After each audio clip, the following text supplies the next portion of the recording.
ഏറ്റവും വിവാദപരമായ പുരാതന സിദ്ധാന്തങ്ങളിലൊന്ന് പറയുന്നത് അനുനാക്കി ജനിതകമായി എഞ്ചിനീയറിംഗ് ചെയ്ത മനുഷ്യരെക്കുറിച്ചാണ്.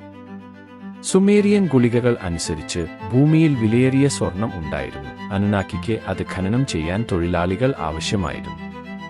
അത് സ്വയം ചെയ്യുന്നതിനു പകരം അവർ അവരുടെ ഡിഎൻഎ ആദ്യകാല മനുഷ്യരുടെ ഡിഎൻഎയുമായി സംയോജിപ്പിച്ച് ഒരു പുതിയ ബുദ്ധിമാനായ ജീവിവർഗത്തെ സൃഷ്ടിച്ചു. നമ്മളെ മനുഷ്യ പരിണാമത്തിലെ നഷ്ടപ്പെട്ട ലിങ്ക് യഥാർത്ഥത്തിൽ അന്യഗ്രഹ ഇടപെടലിന്റെ ഫലമായിരിക്കാം എന്ന് ഈ സിദ്ധാന്തം സൂചിപ്പിക്കുന്നു.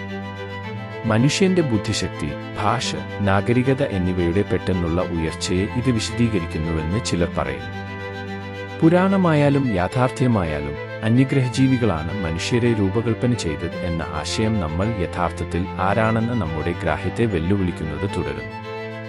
നിഗൂഢതയുടെ ലോകത്തേക്ക് പ്രവേശിക്കൂ. കൂടുതൽ അത്ഭുതകരമായ വീഡിയോകൾക്കായി സബ്സ്ക്രൈബ് ചെയ്യൂ. യാത്രയുടെ ഭാഗമാകൂ.